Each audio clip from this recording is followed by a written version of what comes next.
Hello बच्चों, कैसे हैं आप सभी। स्वागत है आप सभी का आपके अपने चैनल वाणी एजुकेशन पर, जहां आज हम करने वाले हैं क्लास 9 वार्षिक परीक्षा का संस्कृत का पेपर। तो आप इस पेपर को अच्छे से देखेंगे कि इस पेपर में किस तरह के क्वेश्चंस आने वाले हैं, और क्लास को बिल्कुल भी स्किप नहीं करेंगे, पूरा देखेंगे और पेपर को अच्छे से समझेंगे और साथ ही ये पता लगाएंगे, क्योंकि देखो कल आपका एग्जाम है ना, 2 दिन में आपका एग्जाम है। तो अब आपकी प्रैक्टिस की तैयारी चल रही है आपकी, तो आप इन प्रश्नों को देखकर अपनी तैयारी करेंगे कि आपको कौन सा क्वेश्चन आता है और कितना नहीं आता है। तो चलिए शुरू करते हैं आज की अपनी क्लास। तो देखिए, इसमें आपको 3.25 घंटे का पेपर है, 100 नंबर का पेपर है आपका। ठीक है, पहले आपको मिलेंगे वस्तुनिष्ठ प्रश्न। क्या प्रश्न है, तो देखिए, सरसा सरला कंदा लसंती है ना, तो इसमें से आपको में से आंसर्स देना है। दूसरा है वृक्षा स्वयं प्राणी न खादानी, क्या नहीं खाते हैं, खुद के फल नहीं खाते हैं। आयत लोचना का अस्ति, लता कमला सीता विमला कौन है। स्वर्ण का कहा इति पाठ मूला कस्मात ग्रंथात उद्गत, किस ग्रंथ से लिया गया है। तपोदतः केन विद्याम प्राप्तम प्रवृत्तो अस्ति, कीदृशम मानव प्रावरणम नाशयति, स्वार्थंध अंध विवेक शून्य बुद्धिमान, स्वार्थ अंध है ना। तो इस तरह ये क्वेश्चंस हैं, एबीसीडी का वस्तुनिष्ठ क्वेश्चन है। यहाँ हम सॉल्यूशन नहीं करेंगे क्योंकि सॉल्यूशन करने में टाइम ज्यादा लगेगा। अब आपका एग्जाम है तो आप खुद ये चेक कीजिए कि आपको कौन कौन से क्वेश्चन आते हैं, जो नहीं आते हैं उनको रिवीजन कीजिए। तो यहाँ सॉल्यूशन, हाँ, लेकिन अगर आपको सॉल्यूशन चाहिए तो मुझे बता दीजिए। सेकंड है मल्लिका सखीबी से पुत्र कमेशद्दी कहाँ चली गई थी, वो है ना गंगा सागरम, काशी विश्वनाथनम मंदिरम, महाकाल मंदिरम, केदारनाथ मंदिरम। ठीक है, इनमें से आंसर लगाना है। निर्णायक इत्यत्र उपसर्ग शब्दं च प्रत्यय कृत्वा लिखिए, मतलब अलग अलग करो उपसर्ग और शब्द। ठीक है, निर्णायक क्या बनेगा। आमंत्रणम इत्यादि पदे का उपसर्ग, कौन सा उपसर्ग है, आमर्णम में आ है, आम है, कौन सा है। ठीक है, लिखिस्थान कृष्ण सर्प 12 समीपम आगच्छति, एकः एकः एकस्य एका, एक क्वेश्चन है ना। मनोरथ इति पदस्य संधि विच्छेद, मनः प्लस मनः विसर्ग प्लस रथ, मनोरथ है ना, ये बनेगा। उद्याने रिकिस्थान महिला भ्रमंती त्रयम त्रिस्ते त्रीणि त्र, क्या आएगा इसमें, 3 महिलाएं घूम रही थी, तो इसमें क्या आएगा, त्रयम त्रिस्ता त्रीणि और त्य। ठीक है, अब है रिकिस्थान, क्या है रिकिस्थान। ठीक है, तो अब देखो रिकिस्थान के लिए ये कह रहा है कि अस्मत् शब्द की चतुर्थी विभक्ति का एक वचन यहाँ पर भरना है। ठीक है, बालकः रिकिस्थान कृष्णम पुच्छति, तो पितृ शब्द की द्वितीय विभक्ति का एक वचन यहाँ पर भरना है। तो वो आपको याद होनी चाहिए ना। रिकिस्थान आज्ञा पालन, गुरु शब्द की षष्ठी विभक्ति का बहुवचन। रिकिस्थान गृहम कुत्र अस्ति, युष्मद् शब्द की छठी विभक्ति का एक वचन। वयम विद्यालय में रिकिस्थानम, गम लिट लकार उत्तम पुरुष बहुवचन। स भोजनम लट लकार प्रथम पुरुष एक वचनम। विद्यार्थी गानम लट लकारे आत्मनिपेदी। रिकिस्थान अभितः वनम अस्ति, ग्राम शब्द से द्वितीय विभक्ति एक वचन। तो आपको रिकिस्थान की प्रैक्टिस विभक्ति कौन सी लगानी है ये दिया हुआ, तो यहाँ से यदि आपको पितर शब्द आता है, गुरु शब्द आता है, युष्म शब्द आता है, तो आप ये वाली विभक्ति आराम से लगा लेंगे। ठीक है, देन नेक्स्ट हमारे पास क्या है, अपठित गद्यांश। क्या है, अपठित गद्यांश। तो आपको ये गद्यांश जो सामने दिया गया है, सरारे संसारे एक न ऋतवा भवन्ति किंतु भारतवर्षे षड ऋतवा प्रमुखा सन्ति, तासा नामानि वसंत ग्रीष्म वर्षा शरद हेमंत शिशिर सन्ति, एतासु ऋतुषु वर्षाता अति महत्वपूर्ण अस्ति, यतोहि भारतवर्ष एक कृषि प्रधान देश है। भारतवर्षे कृषिका ग्रामेषु एवं वसंती, मतलब यह कृषि प्रधान देश भारत के बारे में इसमें दिया गया, साथ ही ऋतुओं का वर्णन भी किया गया इस गद्यांश में। तो इसका शीर्षक क्या होगा, भारतवर्षे ऋतु है ना, क्या शीर्षक आप लगाएंगे, भारतवर्ष है, ऋतु है, वर्षा है, बसंत है, क्या है इसका शीर्षक।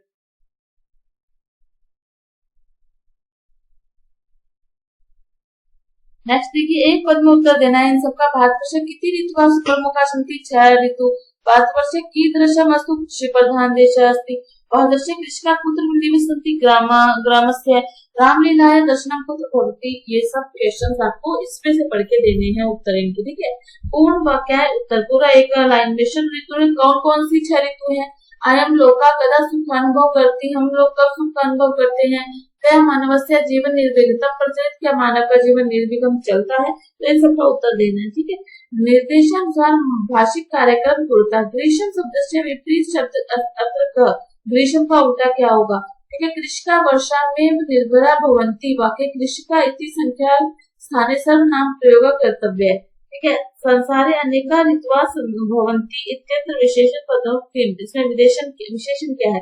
कृष्णा ग्रामेषु बसंती, अत्र कर्ता कौन है? कर्ता कौन गाँव में बसता है?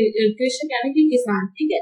अदो अपठित पठित्वा प्रश्नान यथा निर्देशम उत्तर, ये भी अपठित पद्यांश है, ठीक है। सर्वेषु धनस्य विद्या धनम एवं उत्तम धर्म मान्यता है।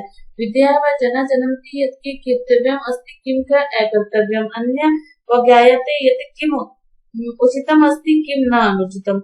विद्या धन है तो किस विद्या धन कैसा होता है? विद्या धन अच्छा बताता है, हमें बुरा बताता है, इन सब के बारे में इसमें दिया गया है। तो पहला जो क्वेश्चन वो क्या कह रहा है? एक पद उत्तर देना है, एक पद में, ठीक है। कि धर्म उत्तम मानते हैं, कौन से धर्म को हम उत्तम मानते हैं? ठीक है। विद्या का धर्म क्या? मनुष्य सम्मान प्राप्त होती विद्या के धन से। पूर्ण वाक्य उत्तर दे, विद्या की ज्ञाते, विद्या से क्या प्राप्त होता है? ठीक है, वो लिखना है। केशाया पीनम पुणे नमः, तो इसके बारे में लिखना है कि हमें उन्हें नमन करना चाहिए। भाषिक कार्यक्रम अपमानम इत्यस्य पद से विलोम पद, अपमान का विलोम लिखना है। जानिम क्रिया पद से कृतम पद क्रिया लिखता, तो इसके अंदर दिया गया है कि कौन सा पद आपको लिखना है, ठीक है। अगर आपको इसका सॉल्यूशन चाहिए ना कंप्लीट और इसके पेपर की पीडीएफ चाहिए तो कमेंट बॉक्स में लिख के मुझे बताइए, मैं पेपर और सॉल्यूशन दोनों आपके लिए लेकर आऊंगी। हम यहाँ पर सॉल्यूशन इसलिए नहीं कर रहे हैं क्योंकि इसमें टाइम लगेगा और आपका कल एग्जाम है, तो मैं चाहती हूँ कि आप फटाफट अपने एग्जाम को, आपको क्या क्या आता है ये सब चीज चेक करके और अपने एग्जाम पर फोकस करें। सॉल्यूशन नंबर 5 है तो लिखते पद संधि विच्छेद करना है, कौन सी संधि है, कौन सा? अगर लिखे समास विग्रह करना है इन शब्दों का, ठीक है। प्रत्येक प्रकृति प्रत्यय विभाज्य लिखन पर, ठीक है ना, तो इसमें अलग अलग लिखनी है, प्रत्यय अलग करना है इसके अंदर। जैसे पठित तुम, पठित प्लस तुम क्या गच्छम, गच्छम क्या प्रत्यय जो पीछे लगते हैं ना। रेखांकित प्रदेशों में वित्तन तत्कारण्य लिखित, तो इसके अंदर ये कारण लिखनी है इसके अंदर कि कौन सी विभक्ति है, विभक्ति राजमार्ग में। अधोलिखित श्लोक से हिंदी भाषा से पसंद व्याख्या करो।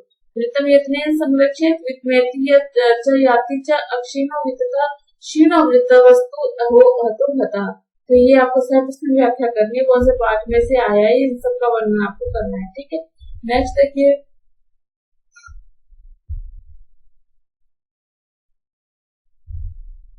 रेखांकित पद भागवतीय प्रश्न निर्माण करना। सूर्य, अब इनके जो रेखा शब्द है ना उनको हटा के प्रश्नवाचक चिन्ह लगाकर प्रश्न का निर्माण करना है, ठीक है। 11वें प्रश्न में अधोलिखित श्लोकस्य अन्वयन मंजूषा पदानि चित्वा पूर्ते, इसके अंदर अपने को ये कंप्लीट करना है जो भी रिक्त स्थान दिए हुए हैं, स स्थानीय बहुवचन का यूज करके अपने को वो पूरा करना है। 12वें में क्या आपके श्लोक लिखना है, कोई भी दोस्त पाठ्य पुस्तक में ना हो और जो प्रश्न में ना हो, भांतो पहला इति पाठक से सार लिखना है, आपको हिंदी भाषा में लिखना है या स्वर्ण का लिखना है, दोनों में से एक। अधोलिखित पद हिंदी अर्थ कीजिए, ये शब्द अर्थ दिए गए हैं, मृदुम क्या होता है, दुहिता क्या होता है, गवाक्षात क्या होता है, बढ़ाता क्या होता है, ठीक है। आगे अधोलिखित गद्यांश पठित्वा और उत्तर देने हैं, ठीक है ना। जीर्ण धन अवतर भोग श्रेष्ठी नास्ती दोस्ती यदि मोष्के भुक्षिता, ठीक है। तो इस तरह से आपको ये पढ़ना है और नीचे दिए गए प्रश्नों के उत्तर देने हैं, ठीक है। तैयार है आप सभी? इन प्रश्नों बहुत इजी है, जो ये जो आते हैं पद्यांश आते हैं या गद्यांश आते हैं, इनको करना बहुत इजी रहता है, ठीक है। एक पदों में उत्तर देंगे, पूर्ण वाक्य में उत्तर देंगे और फिर भाषिक कार्यक्रम, ठीक है, यानी कि हमारे भी आएगी। अथवा में भी आपको मिलेगा, ठीक है। तो इसको पढ़ के एक पद में उत्तर देना है, पूर्ण वाक्य में उत्तर देना है, भाषिक कार्यक्रम मिलेगा, मतलब अपने दोस्तों से आप चर्चा करके लिखेंगे। 16 क्वेश्चन में ये जो आपको श्लोक दिया गया है इनको करके उत्तर देना है, तो इसके लिए आपको इसके अर्थ मालूम होने चाहिए, ठीक है। क्लास को लाइक कर दीजिए, शेयर कर दीजिए, बेल आइकन प्रेस कर लीजिए ताकि आने वाली क्लास का नोटिफिकेशन आपको मिलता रहे, ठीक है। अब प्रधानाचार्य को लिखना है, अस्वस्थता के कारण लिखना है तो लिख के जाओ, लिख दो, है ना। अस्वस्थता का जो मतलब ज्वर पीड़ित है आप, बुखार और आपको वो सब कर सकते हैं, ठीक है। नेक्स्ट देखिए, इनका उपयोग करके भी लिख सकते हैं, ठीक है। पत्र लिखना है, ये तो एप्लीकेशन है और ये पत्र है, ठीक है। ये आपको पत्र का फॉर्मेट दिया गया है, यहीं पर आपको भरने हैं और भरने भी इनमें से है, तो अगर आपको नहीं आती है लिखने तो पत्र इस तरह से आप कर सकते हैं। उसके बाद है मंजूषता है उपयुक्त पदानी तो पिता पुत्र के मध्य जो योग दिवस वार्तालाप हो रही है ना वो इससे बनेगी, तो आपको ये दिए हुए रिक्तस्थानों को शब्द इनको ही इसके अंदर भरना है, डन कर लेंगे, कोई दिक्कत नहीं है। नेक्स्ट देखिए, सेकंड भी आपको इसी तरह से दिया हुआ है, ठीक है, अनुच्छेद दिया हुआ एक होता है तो उसमें ढूंढना है। ठीक है, चित्र में देखकर आपको क्या करना है, 5 वाक्य बनाने हैं।